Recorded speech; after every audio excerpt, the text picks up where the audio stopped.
Welcome to the Best Kept Secrets podcast, where we share our best kept secrets about life, love, God, and everything in between. Hi guys, welcome back to season 3 of the Best Kept Secrets podcast, where we talk about God, love, life, and everything in between. Yani, you guys said no resting, so we're back sooner than I expected, but I didn't want this year to end without another season. So welcome to season 3. Before we start, I have to do a bit of housekeeping. So because we're doing a new season, we're doing things bigger and better. The first thing that we're going to have in this season is our own customized journals. So these are best kept secrets journals.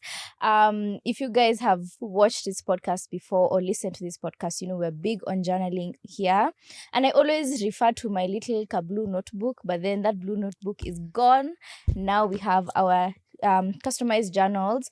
They will be out soon, maybe by the time you're watching this video or listening to this audio or not, but yeah, we'll get into it at a later time. So today's episode, I have two very amazing women with me. When we asked you guys on Instagram, by the way, if you're not following us, our Instagram is Best Kept Secrets Pod. We asked you guys who you want to see on season 3, and one of these ladies, her name is Murugi Munyi. Everyone was like, if you don't have Murugi on season 3, we're not watching. In fact, we're not tuning in, we're not listening, nothing. So I was just like, you know what, I must have Murugi here.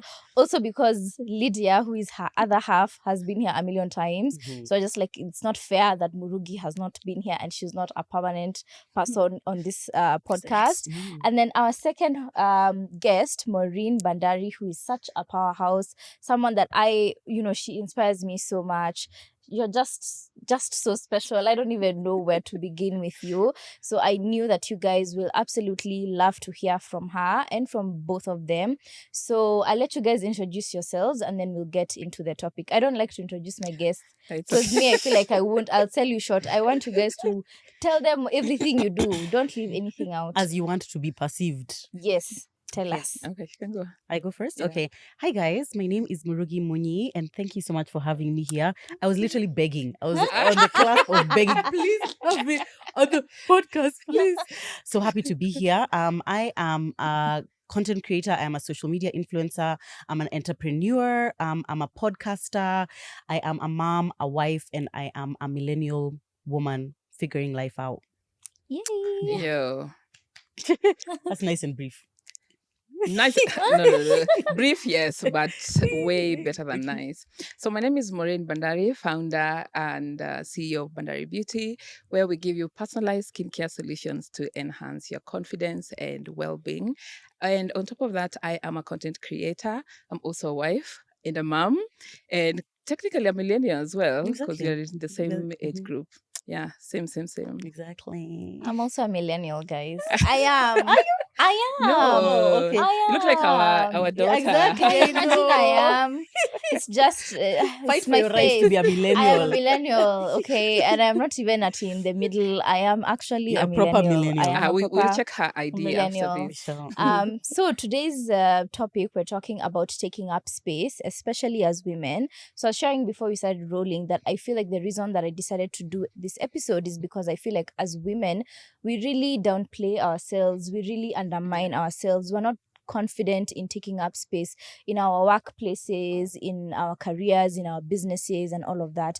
And if there are two bold, assertive women on the internet and outside of the internet, it's you too. So when I thought of this episode, I was like, these are the women to bring, because I want other women to leave this episode feeling like, you know what, that thing that I want to do, imagine I can do it, and they go out and they do it. So usually what I do is that I usually have points written down, so I can start that off so we get the conversation rolling. Sure. But it's just a conversation. It's not really homework. To sit tense. Yeah, I'm too tense. Okay, just sawa. relax. Just relax. So the first thing that I wrote about taking up space is that there is a godly divine territory assigned for you to take up space. By That's that, deep. Yeah. Wow. by Very. that I mean that I feel like everyone has been assigned somewhere for you to take up space, to thrive, to make money, to, you know, be of help to other people. It's just for you to go and occupy that space. There's actually a verse in the Bible that talks about us being given territories.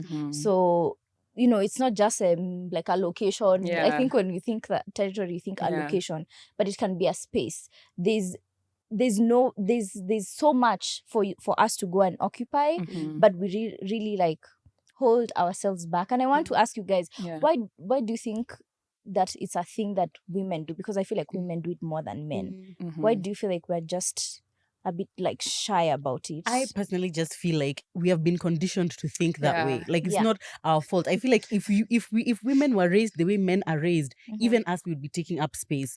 So it's like it's more of I would say it's a global thing, but even more so in Africa, is that you are trained to be quiet, to be humble, to be likable, and you grow up knowing that if I speak my mind, that makes me not a likable as much. It's why as a woman you'll be when you speak your mind, it's like she's so aggressive. But when a man speaks his mind, it's like he's so bold, you know. When a woman does, like it's like, it's just like, you know, you're just kind of unlikable. When my man does it, it's like, wow, look at that guy, you know, he's really taking up space. And then also I feel like the concept of like, even the words taking up space, it kind of feels like you're infringing into on someone others. else. And as women, we are always taught to like be as accommodating as possible. So you don't want to shout too much, because in case you don't have the same opinion as me, I don't want you to be upset, you know, or you just don't want to feel like you are inconveniencing anyone else. It's why you will always think of everyone else's convenience and never your own. So just because of how we have been conditioned, I completely understand why women are just like, it comes naturally to us to not take up space, to just like water ourselves That's down. the thing. And Don't you're you think like so? the second one. And I remember even for me when I was growing up, if I look at how my mom was taking care of us in the house, for example, if let's say we're having dinner and maybe it could be something that is not enough, she'll actually give you hers. She'll always be the last one. Always. Like, Always. like to eat. everyone, make sure you have your own portions, your own everything. I will figure it out later. So when you look at that, it's not like she's not hungry as well. It's not like she has not had a long day as well. But we are just conditioned to take care of others and put ourselves last. And when you look at it, it's just something that is slowly, like no one is telling you you're a woman, you'll be last, let these men go fast. It's just the small things growing up to a point where you're like, maybe. Even now on social media is now even worse, because if you're very talkative, you're very opinionated, you're kind of told you're a feminist, you're a what. And being a feminist is not even a bad thing to begin with. But there's just some labels that go around because you're so different from what we expect women to be. So it's interesting how... And I feel like sometimes it's not even necessarily that they're saying like being the way that we are is bad, but it's how much they applaud when you're not this way. So for example, using words like, wow, hey, you're so humble, you know, she's so courteous, she's so kind, she's so what, so that it's like now you associate the good things are being this kind of way, which is kind of like the way you are, I would imagine, like very feminine, very like whatever. So that if you even speak in this tone of voice, it's like, hey, you relax, you know, you're doing too much kind of thing, not allowing different women to exist in the same space differently. So now even you the start same woman expressing themselves in different scenarios. So someone would be like, hey, this is unlike you. How?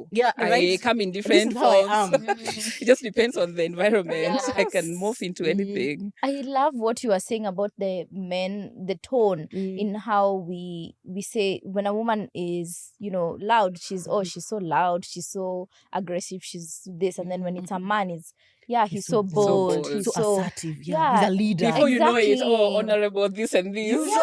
Exactly. It's like kelele, anapenda tu kelele. She's so loud, she's so and I think even because now we're at an age where we're actually raising young girls and young boys, I think it's important the way we speak to our kids, because they're going to internalize it and then they're going to continue it in generations to come. And we want to break that now. We want like our little girls to grow up confident and bold and assertive and all of those things. And if they're loud, she shouldn't be shamed for being loud. She shouldn't be made to feel like ai we unaongeanga sana, Let me like tell you, yeah, this child talks too much, or it she can even boil yeah, down like, to the activities you pay for your kids, not just ballerina and swimming. Go do young engineers. Wait, and my kids do ballet and swimming, but they're those who said they want. I swear, they No, but said they want. yeah. what I just mean is, Mm. don't even condition them to just do co-curricular activities that is acceptable to women. Even if they Yeah. want football, I mean, Let come them do on. it. Yeah, Exactly. Let the them go football. and Yeah. do that. And I think the converse can also be true,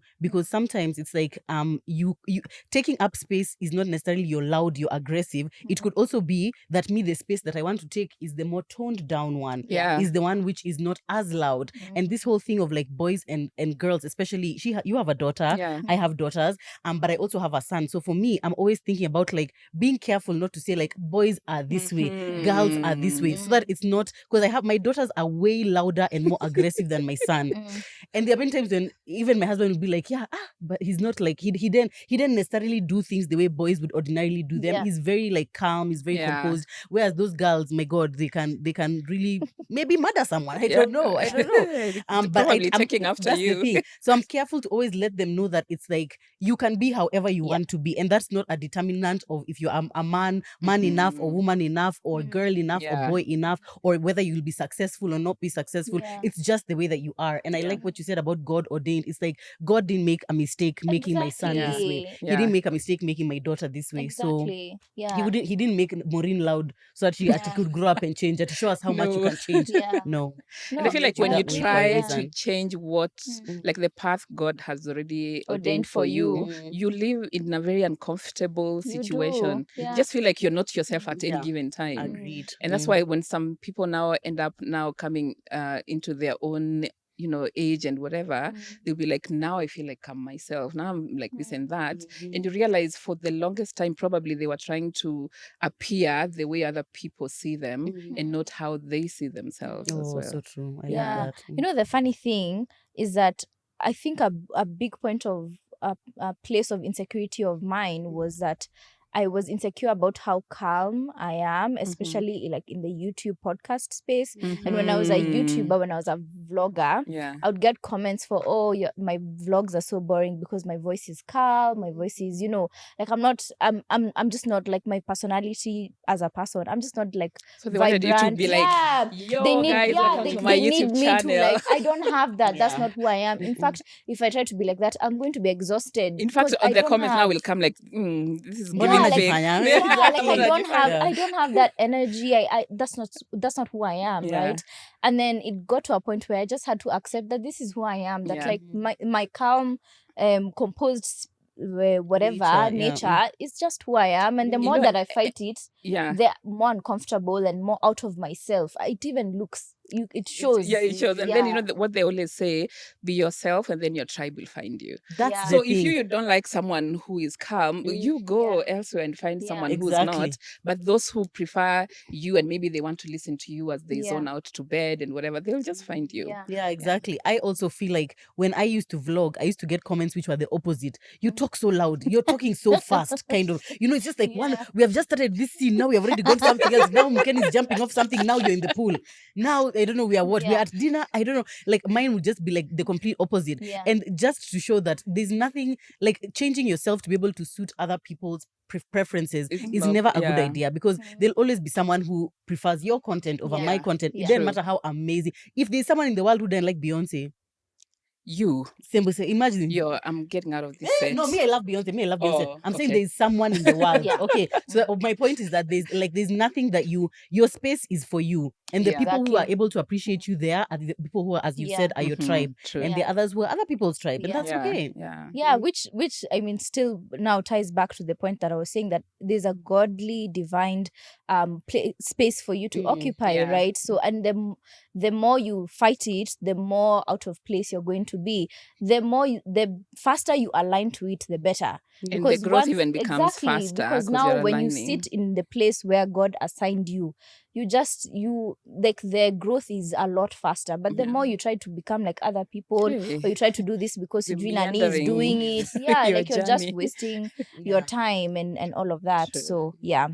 So the other thing that I wanted to ask is as women, Mhm. because we are women, we can't speak for men. Yeah. Why do you think we question our brilliance and capabilities? I mean, other than like conditioning, Mhm. why do you think we question our brilliance and I think, okay, when I look at scenarios that I've encountered before, and especially if you're a beautiful woman, let me start there. There's this scenario where people will always say, if she wasn't beautiful, I don't think she would have gotten even to where she is. Even if wherever you're doing or whatever you're doing that is getting you to that point needed you to use your intelligence, but no, there has to be a man somewhere who saw your beauty and said, you know what, I'm picking you, come here. It can't be like, yeah. yes, I can be beautiful, and yes, I can still use my brain. So because even growing up, that is the standard, like you're beautiful, you have probably opportunities before you because of how you look and how you carry yourself and all of these things, to a point where you can easily get to a point where even you yourself, when you're thinking about things, you're like, okay, I don't know whether this will make sense to other people, or and this, I've seen it in the workplace a lot actually, whereby you are doubting yourself. Or it can also be a scenario where before you have maybe come up with ideas here and there that for sure didn't make sense. Yeah. It could be. But now on this particular scenario, you have come up with something that is very intelligent, mind-blowing and all of this. But now you're questioning yourself, hey, Is it actually? is it actually, Yeah. are they seeing what I am seeing? And if you live in an environment where also maybe men are being celebrated more than women, it can become something that you're wondering, and you want approval even from the men. Do you actually think that this is something that we can work on or not? And you start to, second guessing yourself. But I like what I had seen you post the other day when someone was asking you whether you second guess yourself and things like that. And I Yeah, I realized saw as we well, are yeah. very similar. Yeah. I don't even, for me, I'm just like, I would rather know it has failed. Okay, that was very In stupid. fact, the Let's move faster you on. do it, the faster we fail, the faster we go that to the was next very The thing. faster you go to Yeah. something else. I Oh, don't so sit true. with an idea and I've come up with something, and then I'm like, oh my God, how will people perceive this? And I'd rather do it. It has failed. Okay, can we move on to something else? Do So you think that's born out of privilege? Because I feel like we can afford to fail, and maybe some people can't afford to fail. Do you know what I mean? but not really. I don't think so, because I'm now the opposite. Yeah. I really sit in my ideas for a really long time, and I think Really? Lida is like me as well. Yeah. Before she executes, like she sits on it for Yeah. quite Yeah. some time, Yeah. and I have those thoughts. I'm Yeah. like, what will people Say, think? How will they how- receive it? Yeah. What if I fail? Like Yeah. one of my biggest fears is failure. Yeah. And I'm now starting to learn how to be okay with the concept of failure. And I don't think it's because I know that. I mean, I know I have it's a privilege to be able to fail and bounce back. Yeah. I know I can do that, but I'm still scared of it. So I don't know where this like undermining yourself So let me ask yeah. you, when you think about being scared of failure, you're scared that, is it you're scared of the actual failing, or you're scared of what people will say when you no, fail, me, or how I'll feel when I fail, Ah. like my thoughts about myself, and it's just recently that when I've done some self introspection, and I realized that I attach a lot of my self-worth on my achievements and the things that I do. And now, because especially with my business, because we had to take a pause, that really dug into my esteem and my worth, because now Yeah. I have nothing to be like, yeah, I'm doing this, I'm doing Oh, that, like I'm to doing, show, you like, know what I mean? yeah, I Like got now this I'm business just and I'm what- exactly, now I'm just like chilling, like I'm resting, and it's just like you're just Sharon. I'm just You're just- Sharon. But now, Yeah. and I feel like that is where sometimes we can work on, because you are doing way more than just the clothing business. Even this is something that you're doing. So we Yeah. tend to focus on what we have decided to do at that particular moment and forget beyond that particular moment, there are a myriad of things that I've done in the past to get me even to where I am. Yeah. Honestly, for me, I can think about something at night, and in the morning I'm executing. Girl, I'm the same. And by Yeah. evening it's not What? working, and we have moved That's on the to thing. something Yeah. different. I actually take don't give months. even two thoughts about like Yeah. at what will happen if I fail, at what will people say about whatever. I'm just like, me, I just want money, I just want the success, I just want to be comfortable, I just want freedom. And I'm just like, we tried this one. If it works, oh my God, this is so awesome. If it Yeah. doesn't, okay, at least we Yeah. tried, and that's how you know whether it's working or not. But I also feel like women really doubt themselves because society is always doubting us. Yeah. Like what you've said about like now someone coming to say something. Any single time I achieve anything or I post anything about something I've got in my car, Yeah. my business, my Yeah. what, there's always people in the comments saying, yeah, but it's just her man. You know, it's her man who bought that. for her. It's her man who whatever. Which in my head I'm always like, see, when you ask your man to buy for you, even though he's not the one who has done it, I bought these things Exactly. myself.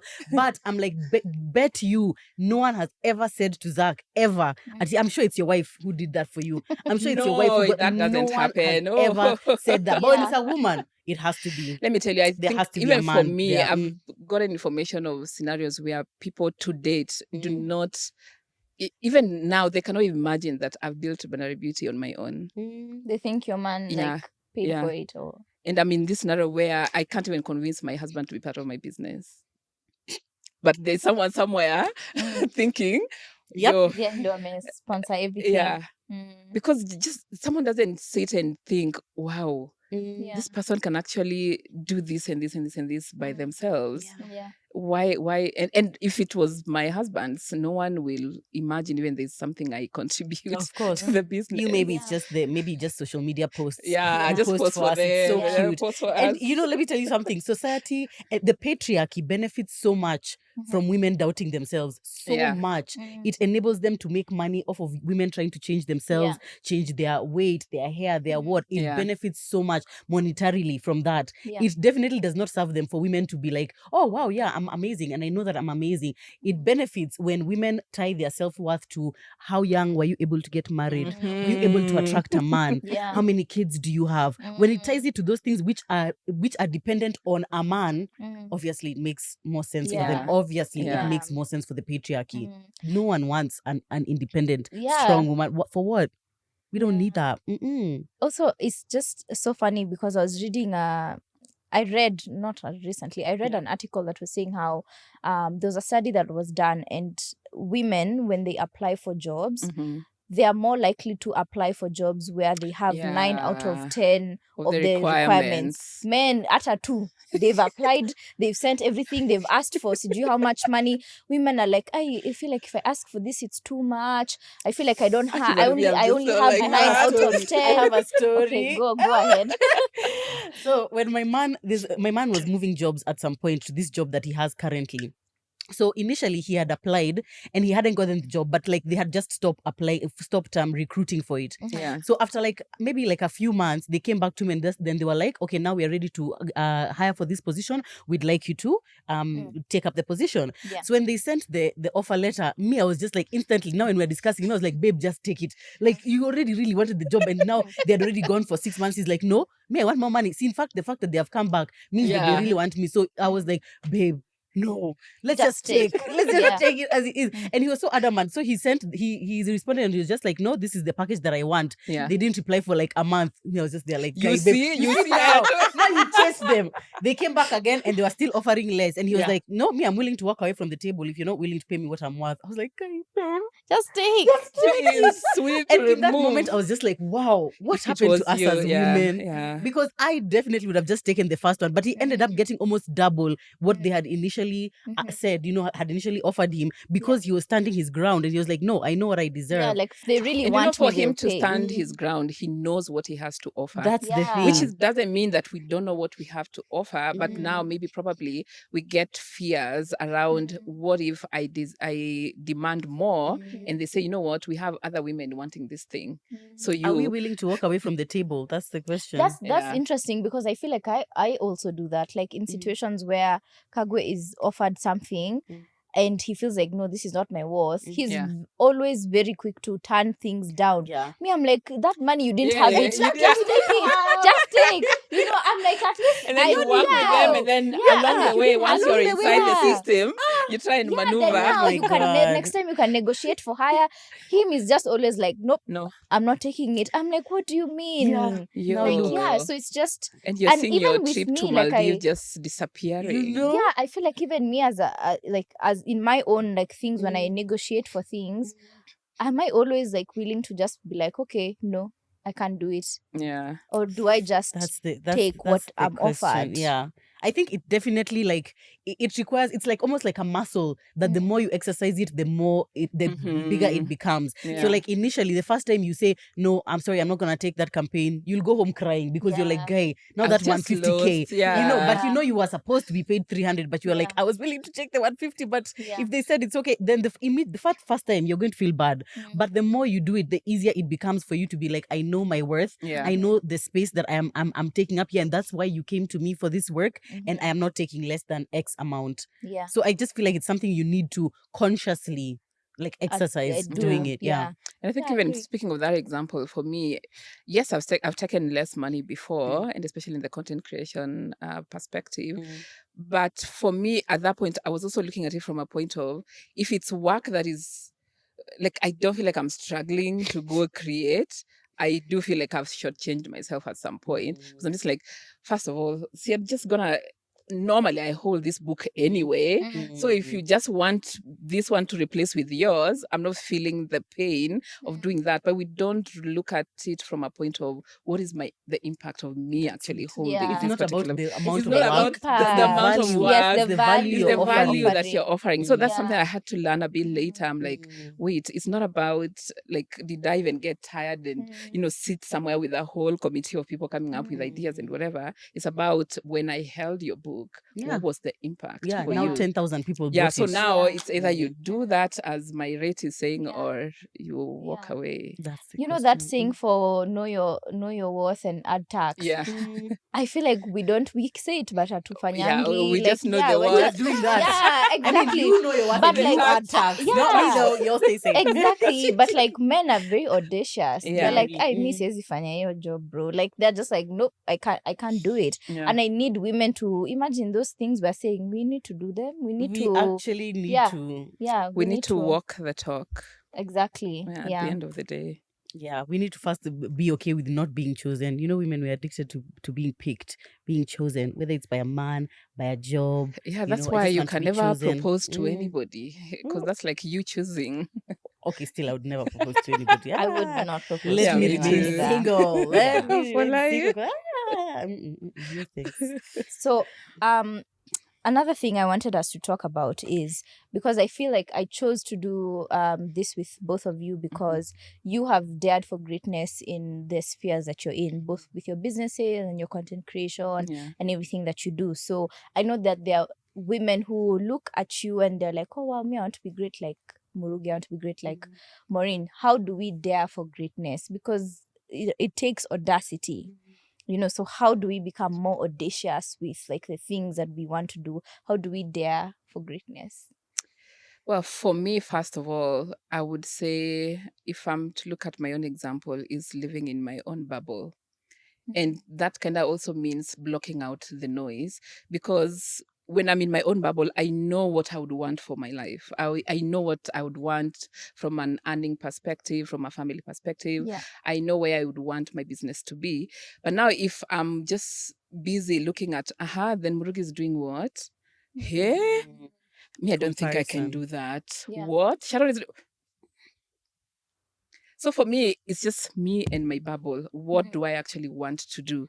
And how can I do it? If it means reaching out to someone, let me tell you, maybe I'm not even afraid of reaching out for help, because I know I'm not good at everything. If I feel like I need a strategy that I can't think on my own, who is good at their job? Who is a good strategist in this town? Okay, come. How much do you charge? This amount. Oh, death. But at the end of the day, once you know where you want to go, and this is the vessel that is going to take you there, for me, I don't mind. But the moment you start listening to the noise, let me tell you, you can't even go 3 steps at all. Because yes, you are happy for someone, but also when you look at envy and jealousy from a larger perspective, these are natural feelings that can easily crop up. And eventually that affects how you feel about yourself. Like, I don't think I can manage to do what Murugi is doing. Yeah. And then sometimes also you start now invalidating their success as well. This one just started content the other day. How come she's now here making all the waves left, right, center? And I started 20 years ago. And no one is, you start comparing from a point of, she just came here 2 years ago. I started 20 years ago, without looking at your own journey, like, what have I not been doing to elevate me to the level that someone else is elevated? So for me, I always protect my space with everything that I have. Even my team knows, don't come showing me so and so is doing Suji what. That's none of my business. It's none of your business. So tunnel vision. Yeah. I like that. And even the whole concept of comparison. The other day, so Rebecca Dawn, if you follow her, she said on her stories, she's like, comparison is the thief of joy, but it's also the distraction of purpose. So it's like you will really get distracted on your purpose if every single time you're about to do anything, you're looking at what is Murugi doing, what is Sharon doing, what is anyone else doing, because you don't have to be great like Murugi. You can just be great like Sharon. Exactly. And I think part of taking up space is like you take up your own space. You don't need to take up the other person's space. We don't have to be 50 people looking the same. We don't all have to. Imagine when you're starting a podcast now being like, okay, so this is what TMI is doing.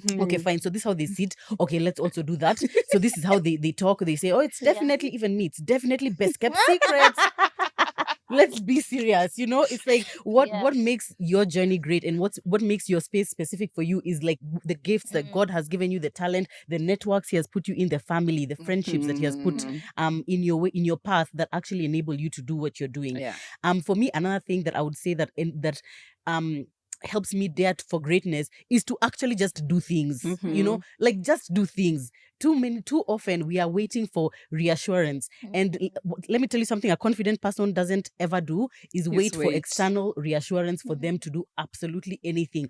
Even if it's from your husband, even if it's from your mom, even if it's from your man, even if it's from your audience.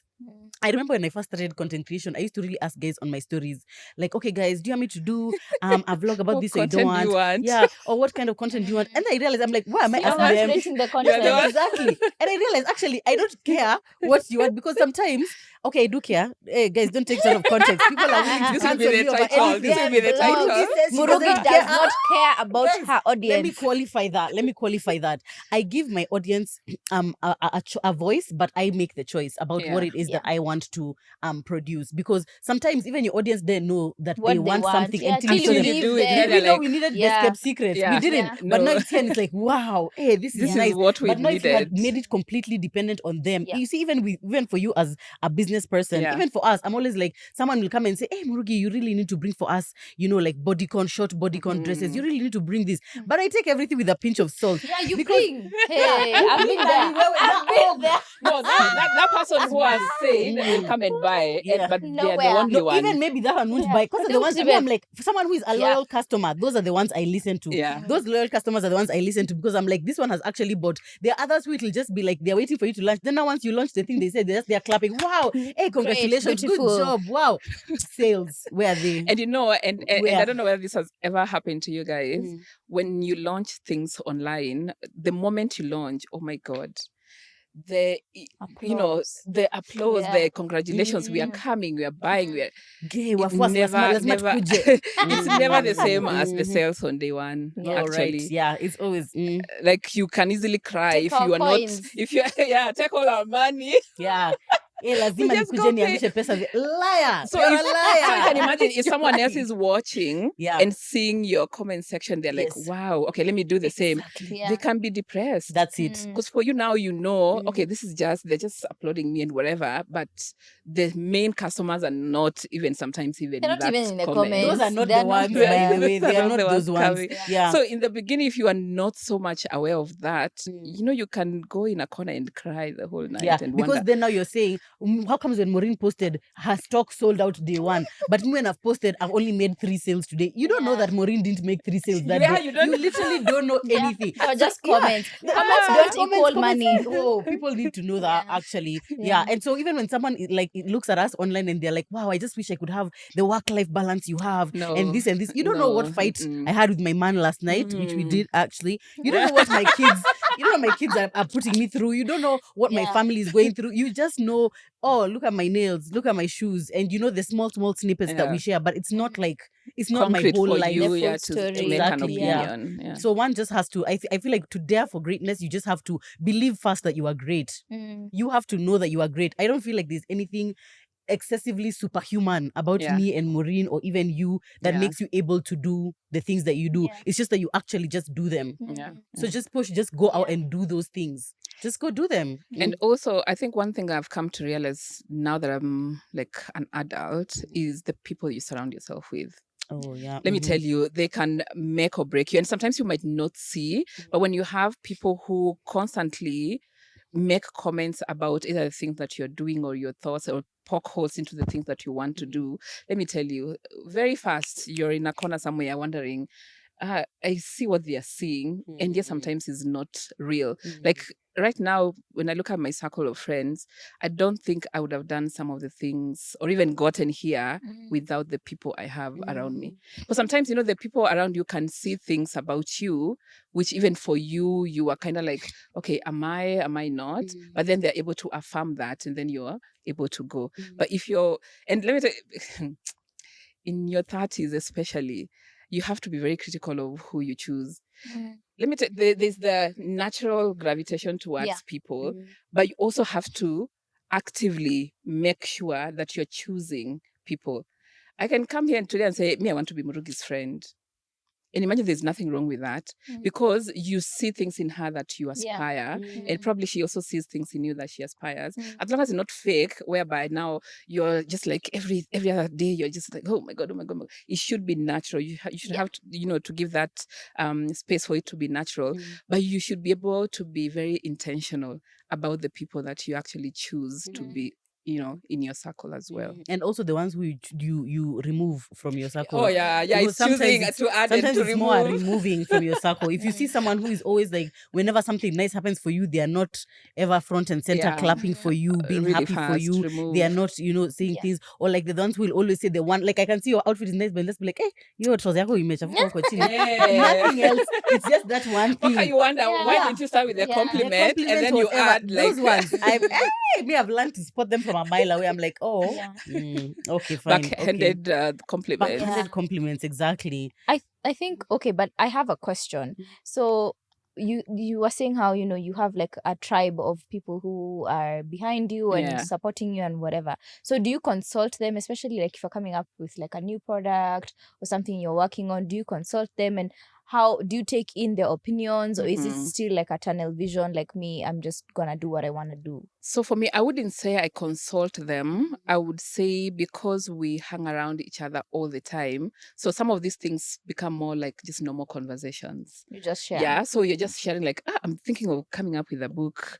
And it's part of just a normal conversation. You're just hanging out, not more like, hey, I have this idea. Can you listen to it and see? Or sometimes it could be we're just hanging out and then someone is like, Murugi, I've seen these jeans. I think if you bring us now the ones which are distressed, that would be so cool. And immediately for her, it clicks.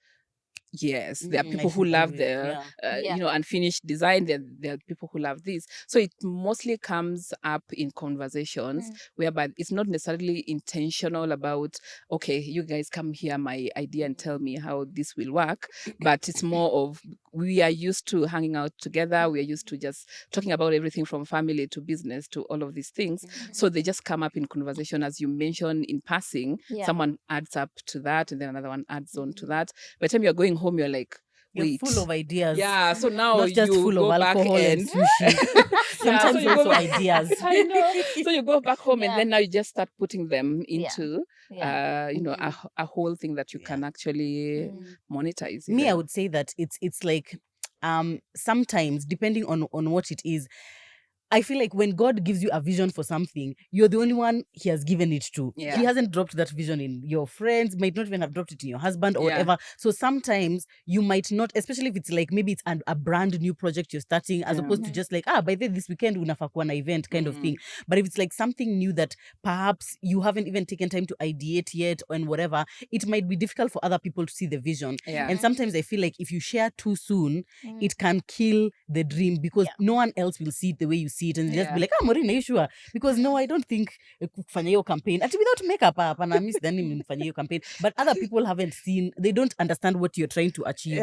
So I feel like sometimes one just needs to be careful about when they share and then also who they share with, because I feel like there's also like friends who you have to know the kind of person it is you're sharing exactly, because there are friends who are dream killers, and the others who it's like, I like you as a friend but maybe not as a business advice friend. This one is like more about family, maybe marriage kind of thing. So I feel like sometimes inategemea too, it depends on how you know your circle and how I you think panga yourself. okay, to add to that, I've just remembered when I started Wine Drop, even by the time the idea hit me and I told even my friends, for sure it wasn't making sense to anybody that you just want to sell accessories. Hatukuwa tumezoea hiyo. Like new you just concept, want to sell accessories for, champagne, wine and whiskeys. Are you mad?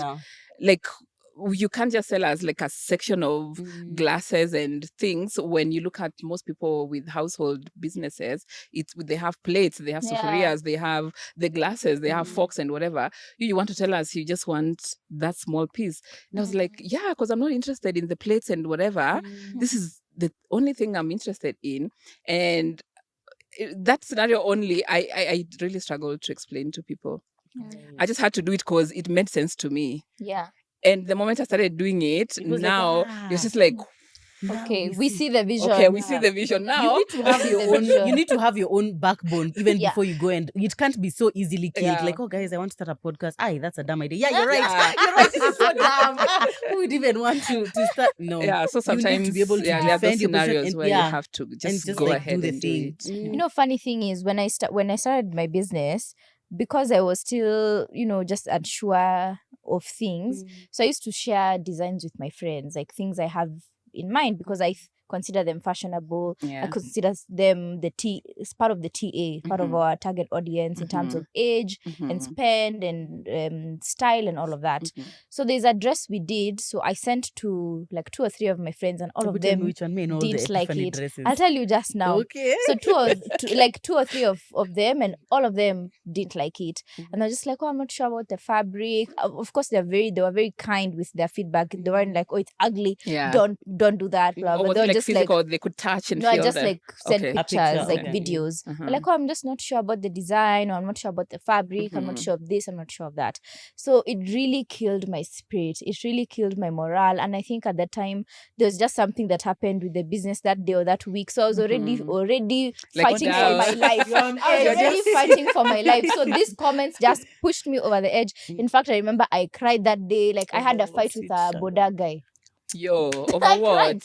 Just something dumb. Like it wasn't like, I think I was just on the edge. Then now this Boda guy, I think he refused to like him and the watchman were having a fight about leaving his ID. Then they were calling me, both of them, and I'm just like, sort it out, the two of you. Why don't call me? So I had to go downstairs to break up the fight. And in the middle of the fight, I just started like crying because I'm just like, I'm so I'm going to I'm just like, give me my thing, let me just go. Just give me, I'll send you your money. But anyway, that thing just like really killed like my spirit. But I was just like, you know what? Me, I still believe in this design. So I told my production people, just go ahead with it. I approved the sample, do it. So we ended up like selling it, and that became our best seller dress. It was the maxi dress is the blue and white print, and then we ended up redoing it again in so many other prints. We did it in pink. We also like I sent you one for you to try. We did that design in so many different prints because it was just like a bestseller. Exactly. Listened. So now when my friends saw it in person, they're like, okay, now I see. Like I get the vision. I get what you are trying to do, right? But like I like what you were saying about you have to have your own like backbone. You still have to believe in your ideas, and even when people, it's good to share your ideas, but you still, if you feel like this is a thing I want to do and people don't get it, like they weren't getting with Wine Drop, do it still. Imagine just still do it. They'll adapt. They'll also just like flow with it when you have to be willing to accept that if it does fail, it's just it's going to okay be like, as well. that's what it is. But at least it doesn't linger in your spirit wondering what if I I had did done it? it? Yeah. So And then in business is such a funny thing. The things you produce, which you're like, this one will be a banger. Everyone is going to buy this. Oh, Then because you are not the 6 months later, customer. you're Yeah. with it in your shop. Yes. Yeah, you're And not then the other target things which you didn't customer even for think your own about things. it. Wow, oh my God, sold out. Or like an event which you're like, everyone will come. Now 10 people. Another event which you're just like a random Friday, and suddenly Yeah. there's so many people just Yeah. because of like one video that you posted which you didn't even. That's just After the you way were not business paying is, attention. Yeah, right? that's true. You know, kind And of you know, thing. that's one of the things you start learning really early, that you are not your own customer. Mm. Your style does not resonate necessarily to all your customers. Yeah. So if you like figure hugging clothes, it doesn't mean Everyone. in fact, even a quarter of your customers probably Yeah. wouldn't prefer that. They'll Yeah. prefer something that is able to cover them in areas they're insecure about. So you have to actually first of all acknowledge you're not the customer. Yeah. And sometimes even your friends are not the customers.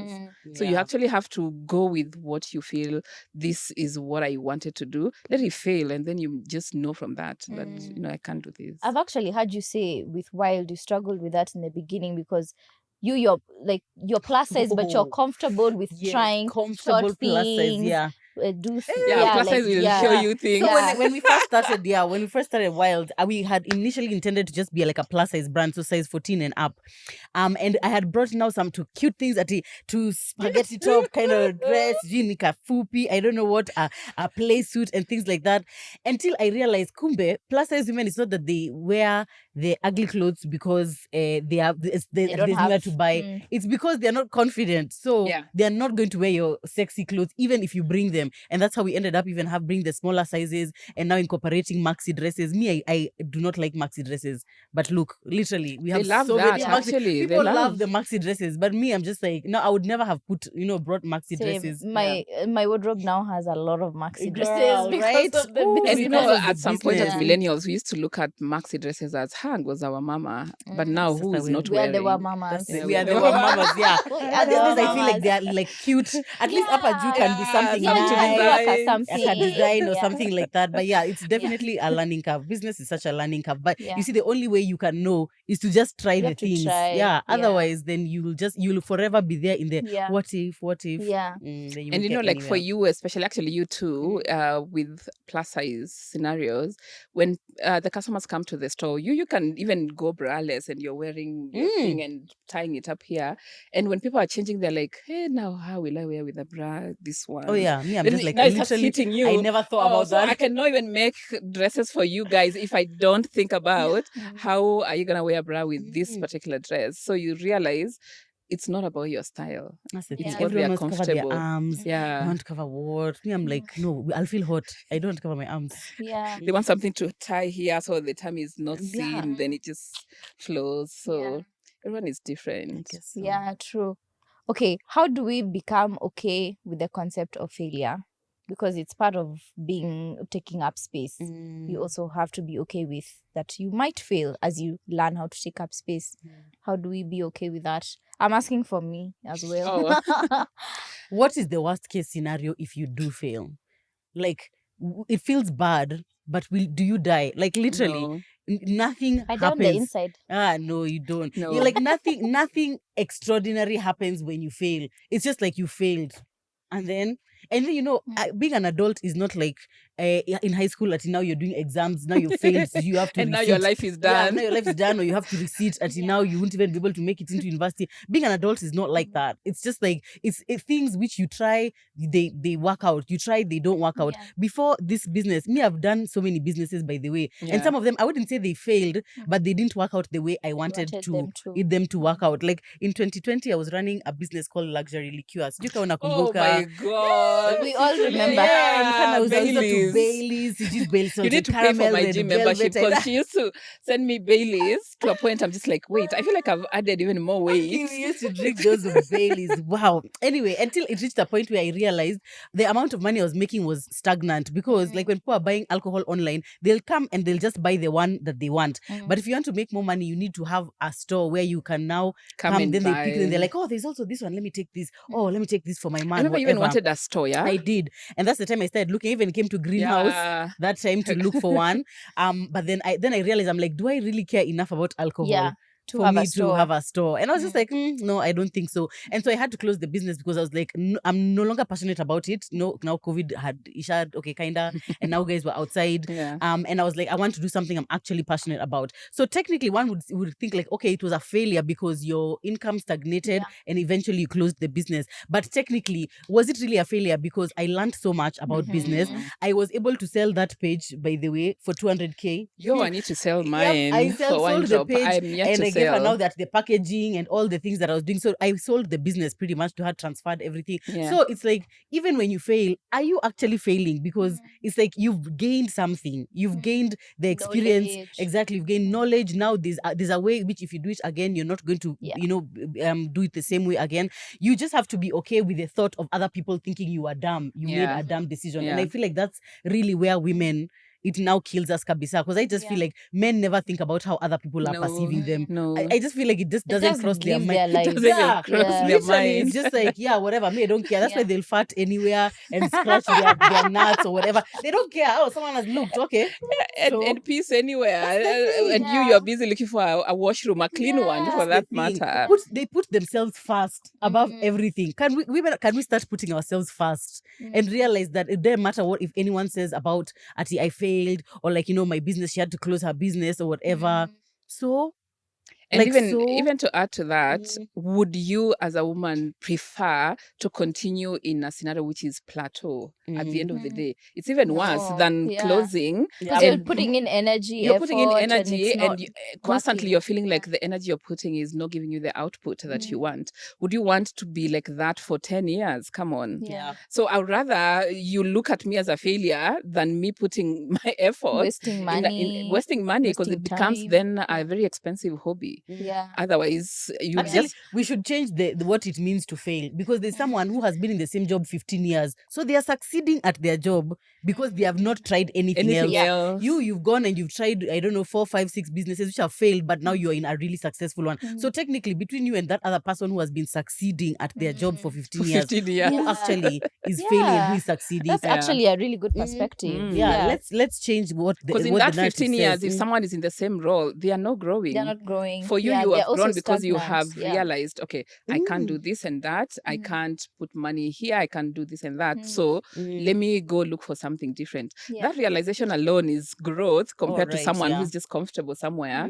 As long as I know I have this going on, it doesn't have to be taking me to point B. As long as I'm at point A, exactly, it makes zero sense, honestly.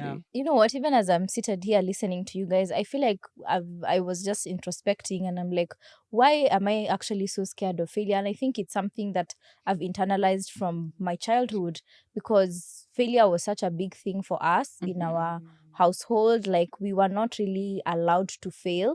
And when we did fail, it was such a big deal. And it was really, I think my brother also has the same feelings. We were actually having a conversation yesterday, and he was just like, I'm 21, I have no job, I'm not making money. 21, I'm like, 21, we were in relationships. You're in in heartbreak. exactly. And wondering when we are going to eat pizza. It was so easy for me to tell him, that's rubbish, you're in uni, enjoy yourself, live that life, that's the season that you're in. I don't remember thinking about failure and but success. then it's because we were definitely raised to be high achievers, and you have to be doing this. Yani, there was no sleeping.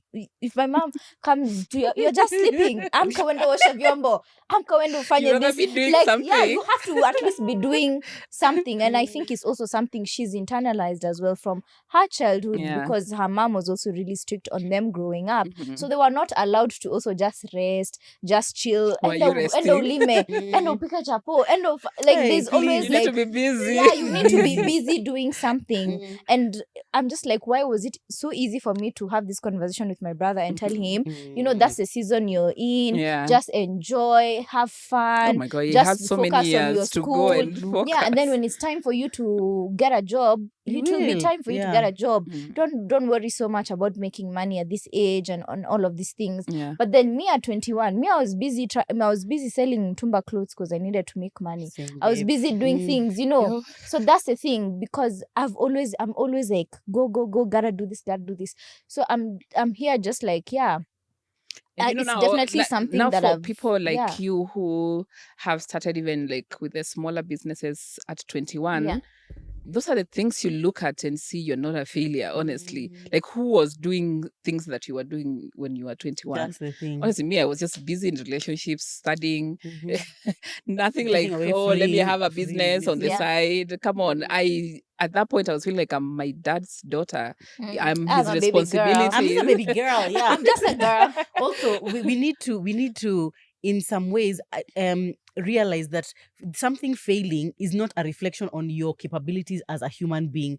That business has failed. It does not mean I am a failure. Yeah. It's just that business has failed. That podcast has failed. That YouTube channel did not grow. It doesn't mean that you as Sharon cannot grow or me Yeah. as Murugi cannot grow. It does not automatically reflect that I am a failure. Yeah. The whole concept of being a failure, it presupposes that something outside of who you are as a person, who you are as God has made you, you cannot be a failure. God does not make failures. No. Yeah. He does not make failures. He makes just you the way that you are, and the way that you are is perfect enough. And now these other things may happen to them, and those things could actually be affected by outside sources, which are not necessarily up to you. Yeah. If someone starts a business today, then tomorrow the government announces, Decides. Yeah. 50% tax on this. Or like now when Yeah. COVID came and Exactly. people had to shut down There's businesses. nothing you could have Nothing done. about it's And nothing now about to say that you. now, so a disease is what is determining that I am now a failure. No, it's okay. The business failed because of that thing, but Yeah. it does not make you a failure. And the resilience to be able to stand up and keep going. Me, by the way, it happens so fast. Today, inaweza kuwa You are business crying imefunga leo. tomorrow. We are up, we are out. Yeah. Because for me, it makes me feel better to actually now keep going. Because now I imagine if you get too caught up in now the thinking will it work, you can actually move from now being I want to be a high achiever to being the kind of person who achieves actually nothing. Nothing. Because you try nothing. Yeah. Exactly. And then Yeah. also you can find yourself failing in one aspect of your life, or even if it's business, and then you try a totally different business and it works out. So that takes us back to what we started with, whereby sometimes it's God who ordains Ordained, the path yeah. that you should be. Alright, You yeah. are just wasting your time over here, but your path should actually be in clothing, not Yeah. in alcohol. That's it. You know, so just because you close there doesn't necessarily mean you're a failure. It's just that was not necessarily your path. Yeah. You need to continue finding out what is this path that God has ordained. Sometimes for failing is a blessing. me. Yeah. Yeah. It's Imagine now you could redirection. be Redirection, struggling yes. there with wholesalers. Yeah, exactly. Na pombe yangu. Proving which Hey, Moet is hiyo this, is pombe it the ilikuwa real na- one ilikuwa or na the one do we saw in lakini- Kariobangi?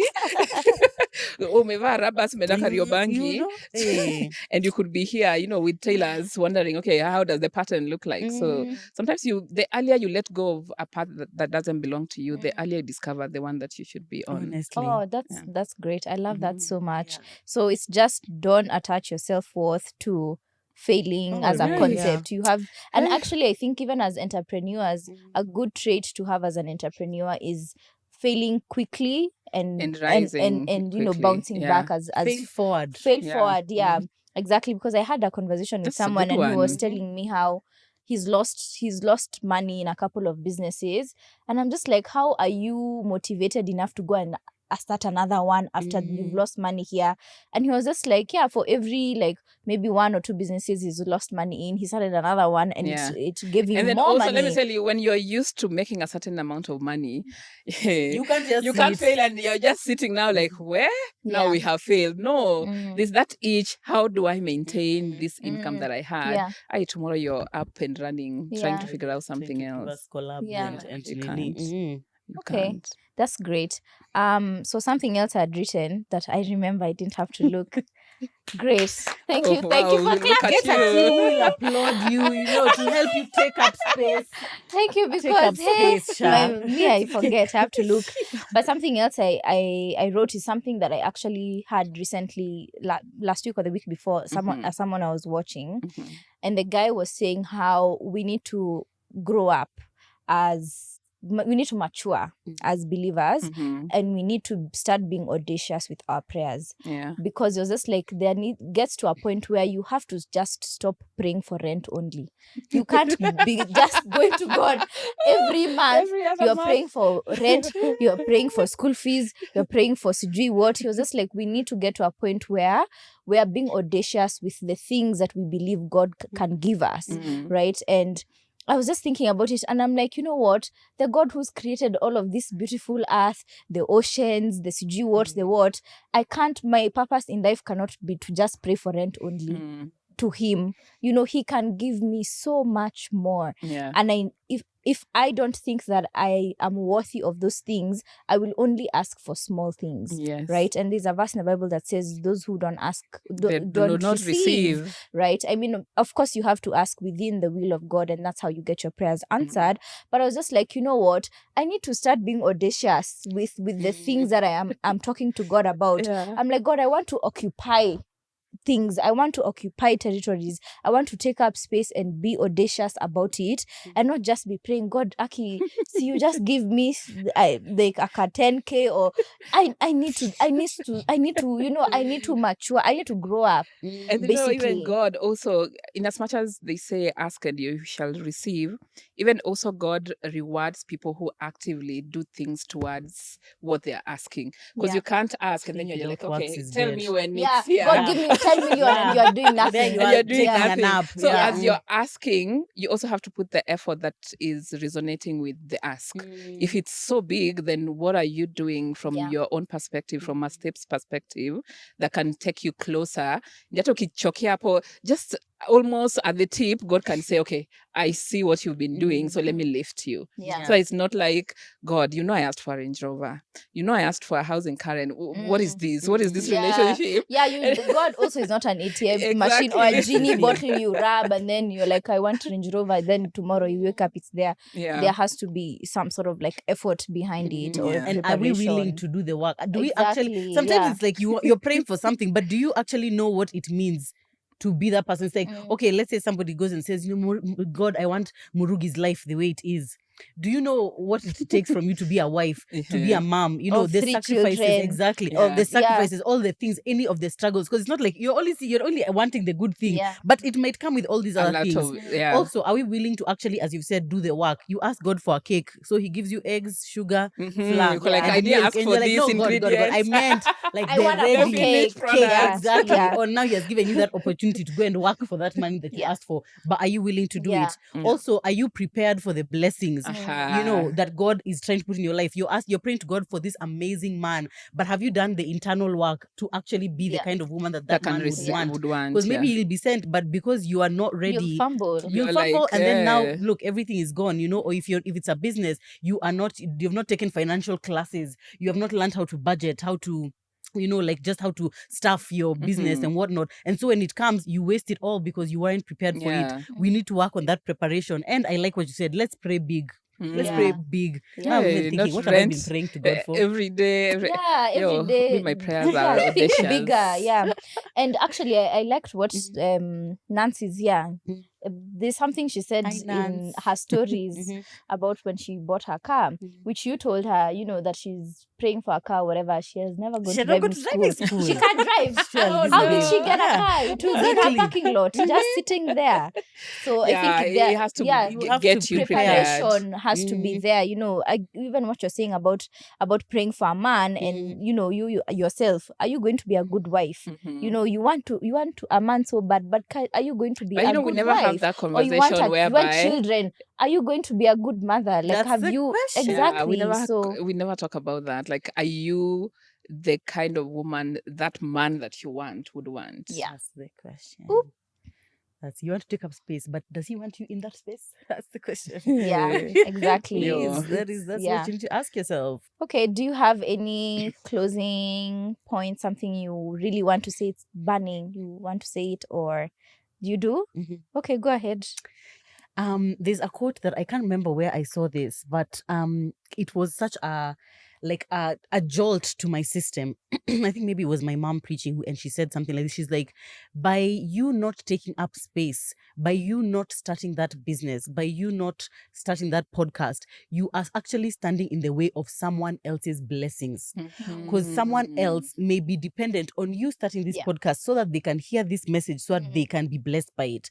You may have said, okay, I'm too scared to start Bandari Beauty. So the people who you are supposed to employ are not going to be able to meet their destiny. destiny because you are too scared to take that step. Other people's destiny is also dependent on you being able to take up that God-ordained place and space in the world. So by you not doing it, you don't know what kind of hindrance you are being to not just necessarily your children, but maybe your children, maybe your partner, maybe your family, maybe someone else's destiny. So what we all need to do is forget the fear and just do it anyway, or do it afraid, because like Actually, do it afraid. Do it afraid. Because also sometimes when you're not afraid, then you'll just be fumbling because you won't care about the outcome. You need to be a bit scared. If you're not a little bit scared, then do something a bit bigger, you know. But going ahead and do that thing anyway. Even if you fail, it's not going to be the worst thing in the world. Tomorrow we'll wake up and still the sun will rise, and you'll still have breakfast, and you'll still go to work, and things will continue. But don't stand in the way of other people's destiny because you are refusing to take up yours.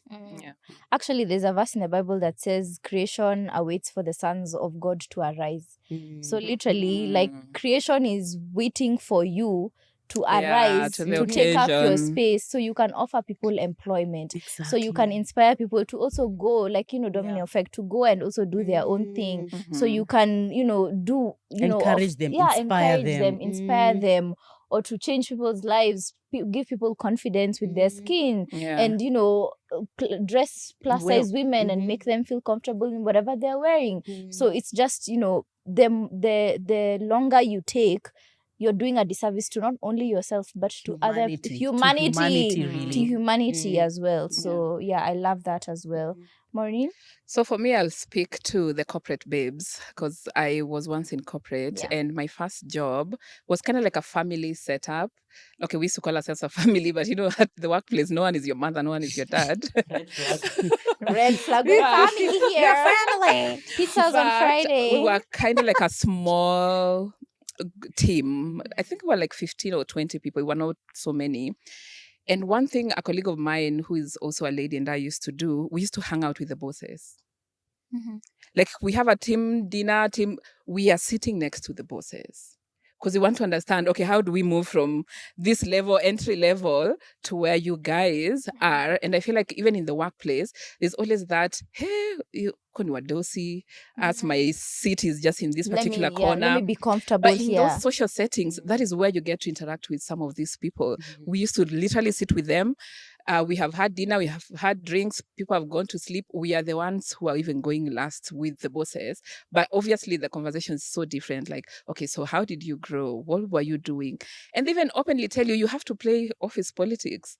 Do you even know what that even means? Like, you just hear about it, but come to think of it, in corporate, you can't even avoid to play politics. So you're there doing your work meticulously and wondering, how come I'm never promoted? How come this and that? But when you come to think about it, when these big boys and big women at the office are sitting down, discussing who is going to join us, if you've never interacted, they know nothing about you. Nothing. You don't even come at the back of their mind for them to discuss. Oh, Murugi, by the way, how is she? Let's look at her work. No one will think about you. So don't just go to work and do your job in your small corner. Always look at the people in the company and say, who do I want to emulate? Where do I want to grow to?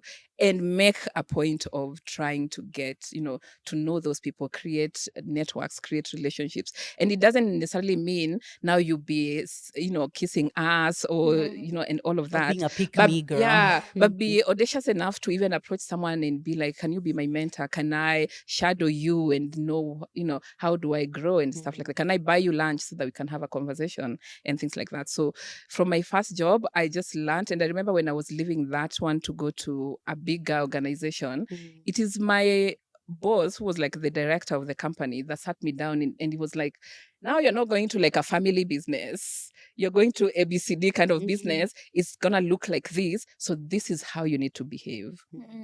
And when I left, I was just like, I would never have known anything like that if I was just in my little corner, minding my own business and doing the small job I was assigned.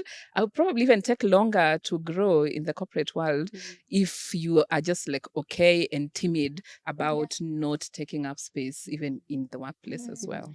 You know, that's so interesting because that was me when I had a corporate job. I just sat in my little corner. I did what I needed to do and I was out. I never talked to anyone. I think I only made 1 or 2 friends, and it's them who forced themselves on me.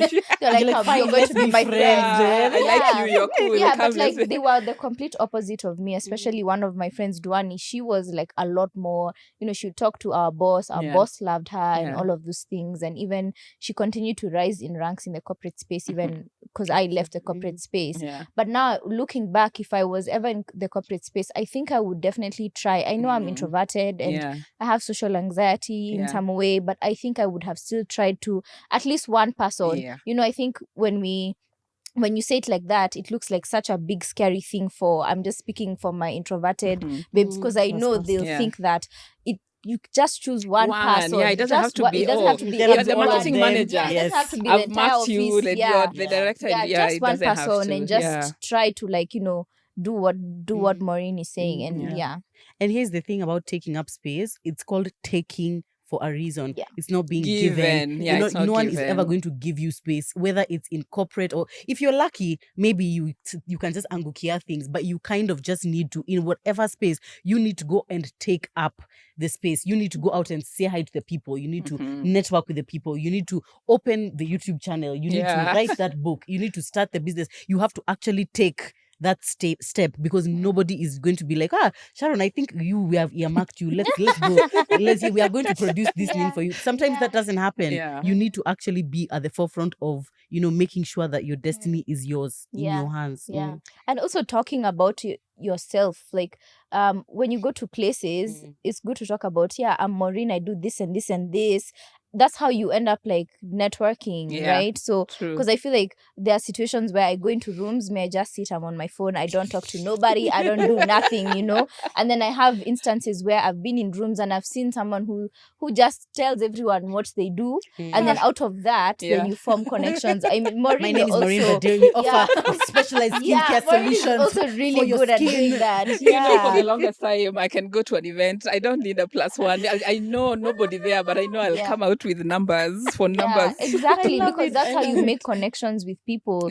I'm actually, I brought that up because a few hours before you guys came, I went downstairs to pick something, and a random lady just started telling me about her Airbnbs here. Oh, we do this, we offer this, here's my card. I was just like, no, I'm minding my business. This woman has told me everything she does, and now even if I'm looking for a space, I'll think about her. You know, I have her number, I'll think about her, I'll be like, oh, okay.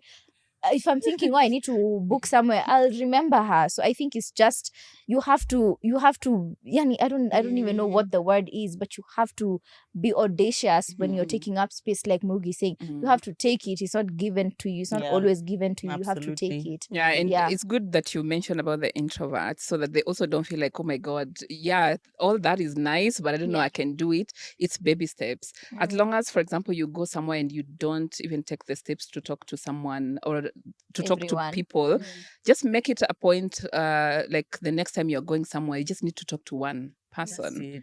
Just one person. It's and not then now you have to be the MC. you don't have to be the no one is MCA. asking. Exactly. No. And then, you know, It's just one sometimes person. how that ends up working is the person you have chosen to even have a conversation with probably has their own network that now they can introduce you in a normal, relaxed environment. You're right. That before you know it, you have 5 people you didn't even know that you could be in their circle. Absolutely.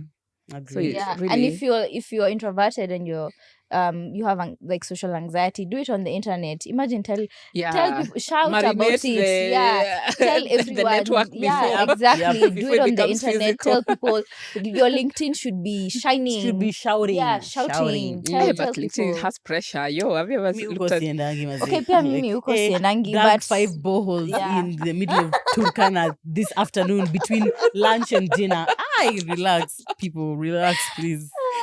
But all right. Thank you guys so much for coming. This has been such a wonderful conversation. It definitely felt like we're just babes just chatting, and there happen to be like 10 cameras and like lights and mics and stuff.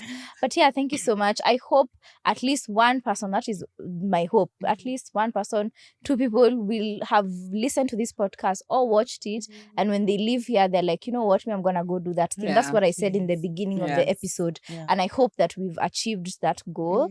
And yeah, just thank you guys so much for just sharing your insights, sharing your life and your stories with us. And yeah, I hope that this episode was insightful for you guys.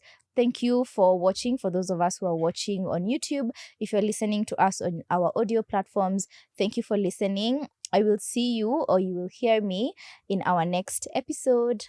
Bye. Bye.